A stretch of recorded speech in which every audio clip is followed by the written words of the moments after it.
जैसे कि आपने वीडियो के टाइटल और वीडियो के कैप्शन में देखा है, इस वीडियो में मैं अपना पर्सनल एक्सपीरियंस शेयर करूंगा कि मैंने CSS के 3 एसेस 3 अटेम्प्ट्स में कैसे क्लियर किए। मैं अपने आप को कोई CSS का एसे का गुरु क्लेम नहीं करता, ना ही मैं आपको ये कहूँगा कि मैंने जो आपको गाइडेंस दी है वो हार्ड एंड फास्ट है, एग्जैक्टली वही फॉलो करनी है। बट ये मेरे अपना पर्सनल एक्सपीरियंसेस हैं जो मैं आप लोगों से शेयर कर रहा हूँ, क्योंकि मैंने इन्हीं चीज़ों को यूटिलाइज़ किया तीनों अटेम्प्ट्स में और अल्हम्दुलिल्लाह अल्लाह ताला ने मुझे कामयाबी दी। ये अल्लाह ताला का खास कदम है। कुछ बातें ऐसी जो मैंने अपने पर्सनल एक्सपीरियंस में तीनों एसेस के अंदर, तीनों ऐसे पेपर के अंदर, तीनों दफ़ा जो मैंने पास किया उसके अंदर मैंने इन चीज़ों का ख्याल रखा।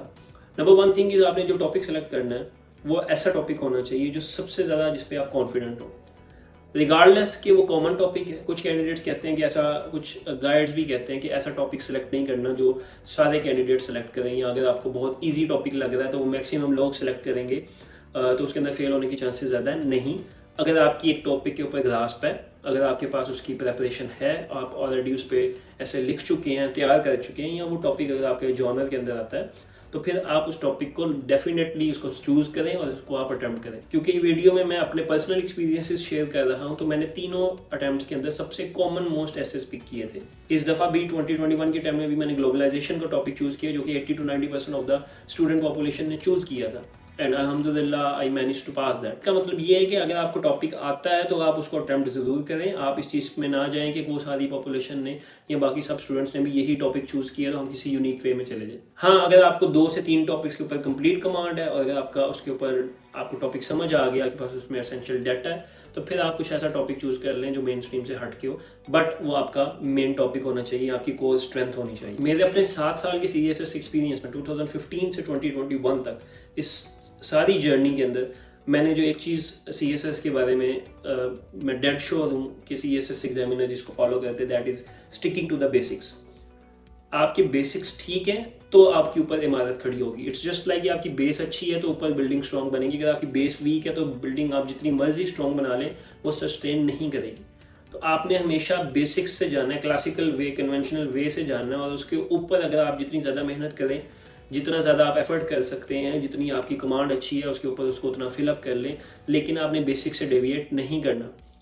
अगर आप basic English grammar, basic sentences में अगर आप अपना लॉजिकल वे में, कॉन्फिडेंट वे के अंदर अगर आप आर्ग्यूमेंट प्रेजेंट कर सकते हैं, जो बात आपसे टॉपिक में पूछी गई है उसके ऊपर आप ऐसे लिख सकते हैं, अपने हर पैराग्राफ के अंदर बात को क्लियरली समझा सकते हैं, इवन दो कि अगर वो बेसिक इंग्लिश में ही क्यों ना हो, तो आप अपना ऐसे क्लियर कर लेंगे। कुछ ऐसे स्टूडेंट्स भी होते हैं जो कि फ्रेजेस यूज़ करने के लिए, डिफ़िकल्ट सिनोनिम्स एंटोनिम्स यूज़ करने के लिए, डिफ़िकल्ट वोकेबलरी अपनी एक्सप्रेस करने के लिए, फ्लॉरी इंग्लिश लिखने के लिए ऐसे के अंदर सिर्फ इस चीज़ पे फोकस करते हैं कि उनका जो ऐसे है वो एक्सेप्शनल इंग्लिश वर्ड्स, फ्रेजेस और एक्सेप्शनल इंग्लिश लाइन्स उसके अंदर इस्तेमाल की जाएँ जो कोहेरेंट ना हो, जो कि सेंस ही ना बनती हो, या अगर आपको यूज़ ही नहीं करना आता, सिर्फ ज़बरदस्ती आपने फ्रेज फिट कर दिया, तो ये बहुत नेगेटिव जाता है। मैंने अपने तीनों एसेस के अंदर बिल्कुल क्लासिकल वे में, कन्वेंशनल वे में, सिंपल टॉपिक को समझ के और उसके ऊपर कोई बेसिक इंग्लिश के अंदर एसेस लिखे थे। हाँ, जहाँ कोटेशन यूज़ होती थी वहाँ कोटेशन यूज़ की, बट एक्सेसिव कोटेशन यूज़ नहीं की। एंडिंग कोटेशन से मैंने किए अपने ऐसे, और किसी फैक्ट्स एंड फिगर से कंक्लूजन पे मैंने टाइम लगा के लिखा, बट अगेन कोई बहुत ज़्यादा एक्स्ट्राऑर्डिनरी इंग्लिश लैंग्वेज यूज़ नहीं की, क्योंकि वो कभी कभी नेगेटिव चली जाती है अगर आप उसका सही इस्तेमाल नहीं कर सके। अगर आप बिल्कुल बिगिनर लेवल के ऊपर हैं, अगर आपने बेसिक कवर कर लिया है, तो आप रेगुलरली 1 साल या 6 महीने का अगर आपके पास ड्यूरेशन है, तो आप अपनी ऐसे राइटिंग की प्रैक्टिस रेगुलरली करें और ऐसे को किसी मेंटर को, किसी गाइड को, किसी टीचर को लाजमी चेक करवाएं। अगर आपका CSS एग्ज़ाम 2-3 महीने के बाद है या इवन 2-3 हफ्ते के बाद है, तो मिनिमम आपने 3 एसेस आपने लाजमी लिखने। पेपर से पहले सिर्फ 3 एसेस लिखने, बहुत ज़्यादा नहीं, लेकिन 3 ऐसे आपने 2.5 घंटे कमरा बंद करके, रूम बंद करके, लाइब्रेरी में या किसी भी ऐसी जगह पे जो कि आपको एग्जामिनेशन सेंटर जैसा एनवायरनमेंट प्रोवाइड करे, वहाँ पे बैठ के डेडिकेटेड 2.5 घंटे आपने ऐसे लिखना है। जब आप प्रैक्टिस एसेस लिखेंगे तो आपने अपने आप को कोई भी प्री डिटरमिन्ड ऐसे का टॉपिक सेलेक्ट नहीं करना, आपने पास पेपर उठाना है, उसके अंदर से 10 ऐसे देखने हैं और आपने उसी टाइम उन 10 ऐसे में से अपना एक टॉपिक चूज़ करना है जो कि आप एग्जैक्टली पेपर वाले दिन परफॉर्म करेंगे, या इसी तरह से आप पेपर वाले दिन परफॉर्म करते हैं कि आपके हाथ में पेपर आता है, आप सारे टॉपिक्स को देखते हैं और उसके बाद फिर आप ऐसे चूज़ करते हैं कि आपने किस टॉपिक पे ऐसे लिखना है। प्रैक्टिस सेशंस के अंदर भी जो आपने 3 एसेस लिखने हैं 2.5 घंटे के, उसके अंदर भी आपने इसी तरह से टॉपिक उसी टाइम पे चूज कर। मैं बार बार 2.5 घंटे इसलिए कह रहा हूँ कि आप 2.5 घंटे का अपना टाइम फ्रेम रखेंगे ऐसे को कंप्लीट करने में, ही तभी आप ऐसे कंप्लीट कर सकेंगे। जब आपके हाथ में क्वेश्चन पेपर आता है उससे लेके 30 से 40 मिनट तक आप अपनी आउटलाइन ड्रॉ करते हैं। कुछ ऐसे कैंडिडेट्स जिनका टॉपिक ऑफ चॉइस उनको उसी टाइम पे समझ आ जाता है कि ये हमने ऐसे प्रिपेयर किया और ये ऐसे आ गया पेपर के अंदर, तो फिर वो रन टाइम पे ही उसकी आउटलाइंस स्टार्ट वाले पेज से ही लिख देते हैं।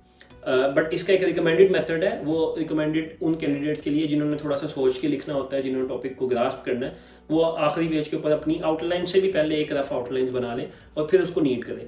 रिमेंबर, जो आप रफ आउटलाइन बनाएंगे वो कंप्लीट कॉम्प्रिहेंसिव आउटलाइन नहीं होंगी, सिंपल आपके पॉइंट्स होंगे जिनको आपने ब्रेनस्टॉर्म किया और फिर उनको आपने कन्वर्ट करना है फर्स्ट पेज के ऊपर आउटलाइन के अंदर। अगर इस सारी एक्टिविटी के अंदर आप 30 से 40 मिनट से ज़्यादा कंज्यूम कर रहे हैं तो ये डिस्टर्बिंग हो सकता है आपके लिए, क्योंकि आपका ऐसे कंप्लीट नहीं होगा। इसीलिए आपको मैंने कहा है कि आपने 2 से 3 एसेस घर के अंदर 2.5 घंटे के अंदर परफॉर्म करने हैं और उसके अंदर एग्जैक्ट एग्जामिनेशन सेंटर वाली एक्टिविटीज़ परफॉर्म करनी है। दैट इज़ आपने टॉपिक वहीं पे चूज करना है, आपने आउटलाइन से पहले प्री आउटलाइन रफ पेज पे बनानी है और फिर आपने आउटलाइन बनानी है और फिर ऐसे लिखना स्टार्ट करना है। 2 घंटे आपका राइटिंग टाइम होगा।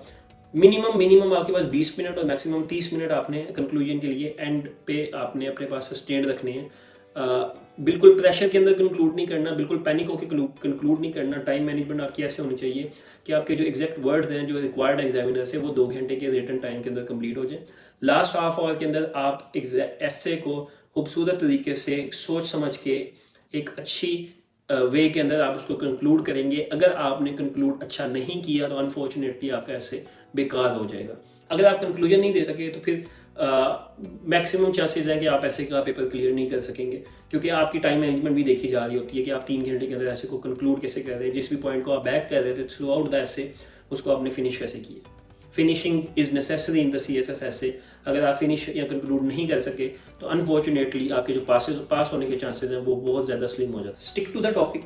टॉपिक को ग्रास्प करना लाजमी है। ये एग्जामिनर ने अपनी रिपोर्ट के अंदर भी कहा है और मैं आपको अगेन दोबारा बता रहा हूँ कि आपने अपना जो टॉपिक है उसको एसेंशियली समझना है।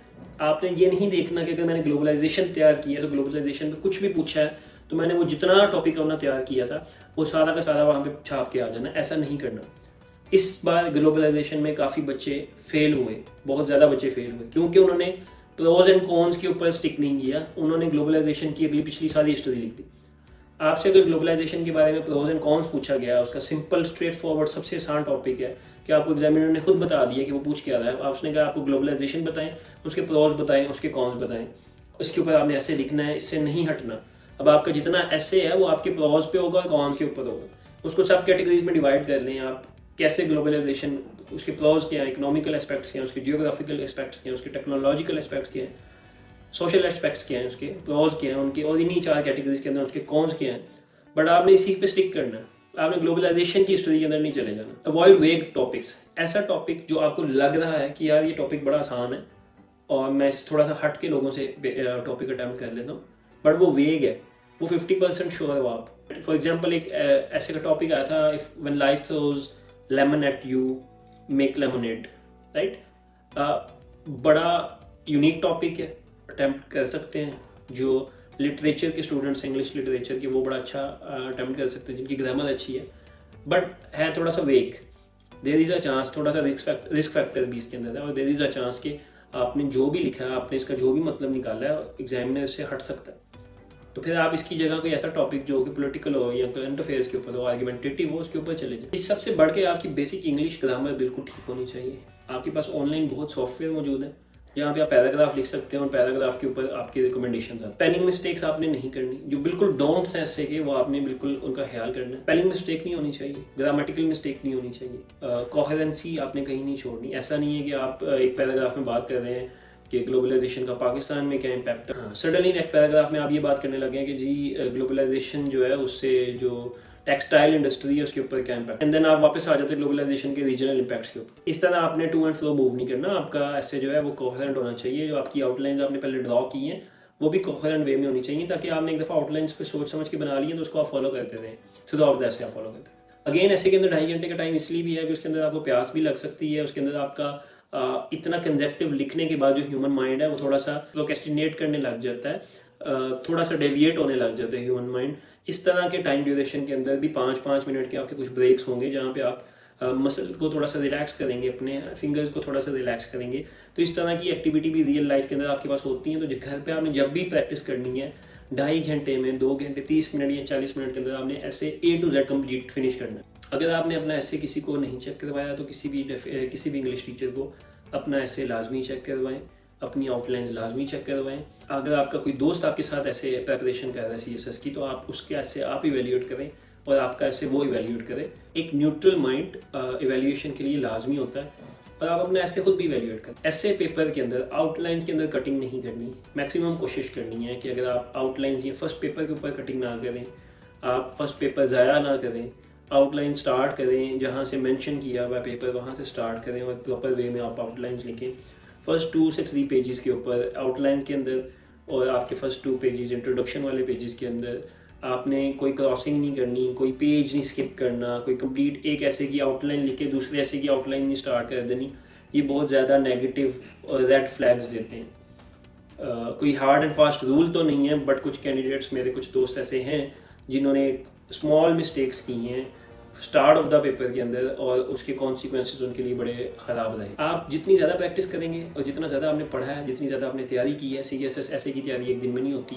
ये थ्रू आउट CSS जर्नी आपने जितनी भी प्रेपरेशन की थी वो सारी प्रेपरेशन आपकी ऐसे के अंदर यूटिलाइज होगी। आपके जितने आर्ग्यूमेंट्स हैं वो कंक्रीट होने चाहिए, वो आर्ग्यूमेंट स्ट्रॉन्ग होने चाहिए, फैक्ट्स एंड फिगर्स से बैक्ड होनी चाहिए। कोई रिसर्च पेपर के आप रेफरेंसेस दे सकते हैं, कोई पॉलिटिकल पेपर्स, कोई पॉलिटिकल मैगजीन्स आपने इंटरनेशनल पढ़े हैं उसकी एग्जांपल्स दी जा सकती हैं, बट हर आर्ग्यूमेंट को बैक आप बड़े स्ट्रॉन्ग वे में करेंगे। इन अ नटशल एग्जामिनर रिपोर्ट्स को आप लाजमी पढ़ें, जो एग्जामिनर ने रिपोर्ट के अंदर उन्होंने बातें बताई हैं उनको आप फॉलो करें।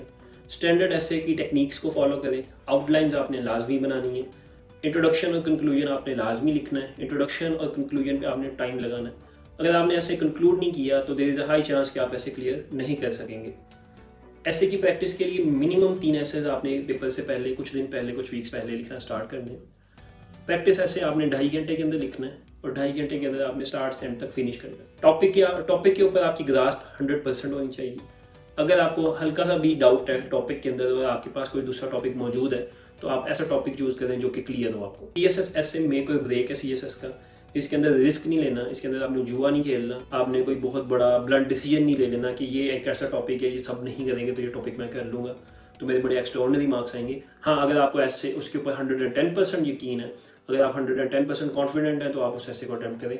अदरवाइज आपने वो टॉपिक अटैम्प्ट करना है जिसके ऊपर आपकी कमांड है। एक ऐसा टॉपिक जो कि वेग है, जो कि क्लियर नहीं है, आपको टॉपिक की भी अंडरस्टैंडिंग नहीं है, बट आपको लग रहा है कि ये टॉपिक ऐसे इस तरफ जाएगा, ये एग्जामिनर ये पूछने की कोशिश कर रहा है, ये आपकी एजम्पशन है, तो ऐसे टॉपिक को आप अवॉइड करें और जिस पे आप 100% श्योर हैं आप वो टॉपिक पिक करें। Again stick to the basics. आप बेसिक्स के साथ स्टिक करें। आपकी ग्रामर अच्छी होनी चाहिए, आपकी स्पेलिंग मिस्टेक्स नहीं होनी चाहिए, आपकी इंग्लिश अच्छी होनी चाहिए। अच्छी इंग्लिश का ये मतलब नहीं है कि आप फ्रेजल वर्ब्स यूज़ करें, उसके अंदर एक्सेसिव फ्रेजल वर्ब्स यूज़ करें। इतने ज़्यादा फैक्ट्स एंड फिगर्स नहीं दे देने कि वो CSS एक ऐसे की जगह रिपोर्ट बन जाए।